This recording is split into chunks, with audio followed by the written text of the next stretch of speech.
Hello, everybody. It's Ira Bowman, founder of Bowman Digital Media, talking to you today about your LinkedIn profile photos and what you can do really to make them better. There are three foundational pieces that really need to be included in every LinkedIn profile photo to make sure they're successful. And then I've given you a list of other things that you can do to enhance, mix things up, and make them even better. So let's just go through the list. I've written a blog. If you're not familiar with the blog itself, you can find it on Bowman Digital Media. Of course, I will link it in the comments.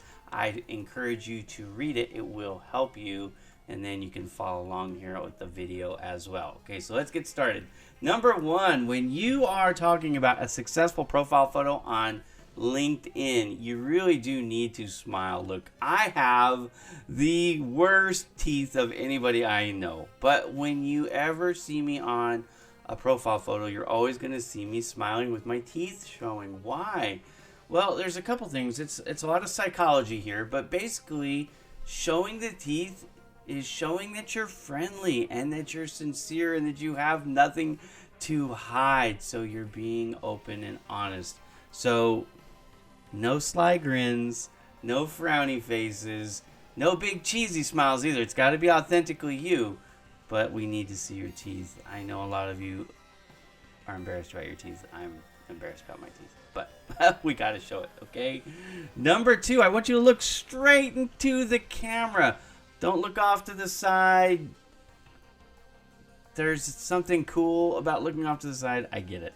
But this isn't the time or place to try to be cool. What you're trying to do, honestly, with a profile photo is attract folks who don't already know and like you. You want to encourage them to meet you, and you need to show them that you're trustworthy. Again, looking into the camera will help to dissuade any feelings or thoughts or first impressions that you are dishonest. This is the time to be sincere. Look into the camera. Also, I didn't mention this in the article, but no sunglasses. We want to see your eyes. I need to see your pupils.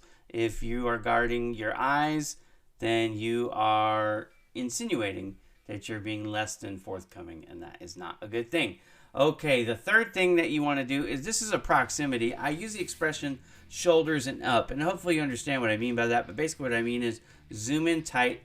The idea here is we want to see as much of your face as we can, but we don't want to be like in your face. So just showing the shoulders helps give that impression, if you will, of a comfortable distance. But they can see your face as clearly as possible. You're coming off as friendly. You're showing your teeth. You're looking them in the eyes.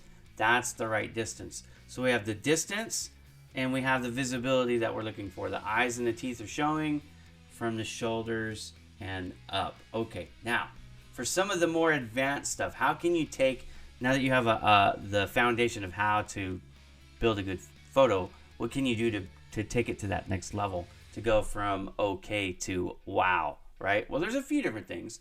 The number one thing that I recommend is background removal. When you have a photograph taken, it's usually saved in JPEG format.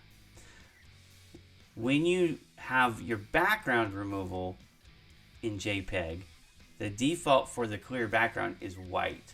So a lot of times you will see a photograph of somebody and behind them it looks like they're sitting in a light box. Well, they weren't really in a light box. What happened is, well, most of the time, sometimes people actually are, but most of the time what happens instead of sitting in a light box is they hire an artist like me to come in and remove all of the background. Now you can actually do this on software editing tools like Canva or Photoshop. There's plenty of others, of course, apps that will take out the background for you. So you don't necessarily have to hire somebody to do this. You can either learn how to do it, you can buy the software, do it yourself, you can pay somebody to do it.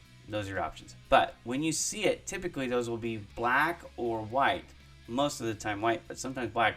And what's cool about that is you could take the same photo that you used last time and you can update it by removing the background, and now it gives it a fresh perspective. Another thing that I talk about quite a bit in the article is wireframes. You may not recognize wireframes when I use the term wireframe, but I'm going to pop up in the screen with me here what a wireframe is. They generally come across as circles. Sometimes you see one, sometimes you see two, so like a thicker one and a thinner one, and sometimes you'll see like they change colors.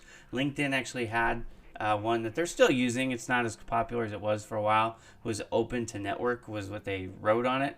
It was an ugly green thing, but it said open to network, and what that was supposed to let people know is that you were looking for a job.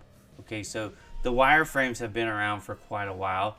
Again, you just want to mix and match these things. So sometimes you'll use a wireframe, sometimes you won't. Sometimes you can just change the color of the wireframe. So if you have a photograph that you really, really like, and you want to use it as your profile photo for like a year, what you could do is use the photo as is first, then take the background out and use that. Maybe you're going to reverse the color. So instead of having a white background, you'll have a black background the following time. So now you've got 3 different uses. And then fourth, you use the wireframe. You pick one of your favorite colors and you use that. Okay. Also, when you take the backgrounds out, if you own your own business or you are proud of working for the company that you work for, you can insert your logo, like a step and repeat pattern, for example, in the background that you had removed, and use that, and that can change it up too. So there really are quite a few ways to mix and match, to be creative, and that's the ultimate goal here. We do want to make sure we follow the foundational rules. I'm looking into the camera, I'm smiling, and I'm shoulders up. But other than that, we can be creative with lighting, with shading, with logo use, with wireframes, with background removal. If you are in a certain type of industry, say, for example, in the article I reference daycare and I reference the restaurant industry. And I do that because I talk about children and backgrounds and dirty dishes. And there are times and places where those things actually are appropriate when they're industry related. But for the most part, you want to take that kind of stuff out.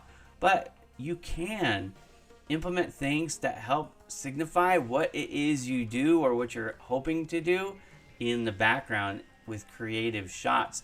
And you can use focus, in focus and out of focus. Play with colors, play with enhancements. Filters on apps can change up the photos. As long as you're not breaking the fundamental foundational rules, you pretty much have free reign to try anything else. All of this mixing and matching, what is it all for? Ultimately, what you're trying to do, establish trust and garner people's attentions, absolutely. And you want positive attention here. So you want to build their trust. You want to encourage them to talk to you. Now, by mixing and matching the photographs, I suggest you change your photo every 3 to 6 months. I do mine at least every 3 months. Sometimes I do it even more than that. Well, I'm a graphic artist. It's easy for me to make these changes. But for you, you do still want to mix them up on a regular basis. And here's why. Because the people who are on the fringe looking at you, they're observing you. They might be intimidated to talk to you. They may not. They're looking for an opening like, hey, what can I talk to you about? Well, you changing your profile photo gives them an opportunity to reach out to you and say, hey, I noticed you changed your photo. I really like it. They can compliment you. They can ask you, how did you do that? Those kinds of things, right? The final tip that I want to talk about, and it's the final thing I end the blog on, is your visibility. A lot of you are out there, you have a great photo, but we can't see it, and you don't even know it. So here's what I want you to do. I want you to go on to LinkedIn, click on your profile photo like you're going to change it. There's a little icon down at the bottom right-hand corner of that pop-out window, and I'm actually going to show this behind me so you can just follow along, okay? You want to hit that and make sure that you have the bottom section selected. What that bottom selection says is public.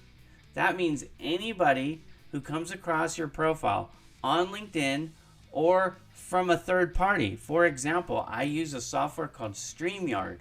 When I am doing my live broadcasts, I usually go live on StreamYard so that I can broadcast live to YouTube, Facebook, and LinkedIn all at the same time. Well, when you make a comment on LinkedIn, for example, on one of my lives, and I broadcast it live on StreamYard, if you don't have visibility shared to public, you'll come across there as LinkedIn user and as a gray icon. If you share that as public, now people can see your photograph across the board. And that's what you want. You want that extra exposure. Look, I have 200,000 people that follow me. Well, it's 191,700 and something at the moment on LinkedIn, my personal. And then my business pages, I have another 40,000 in total. So I have over almost 240,000 people right now that follow me just on LinkedIn alone. If I share your information, if I give you a public shout out on a live broadcast, that's good exposure for you. You want to be seen. So let's wrap all this up. Again, foundationally, show your teeth, smile. Let's see your eyes, look right into that camera, and make sure that you're giving me from the shoulders up. Those things will help you.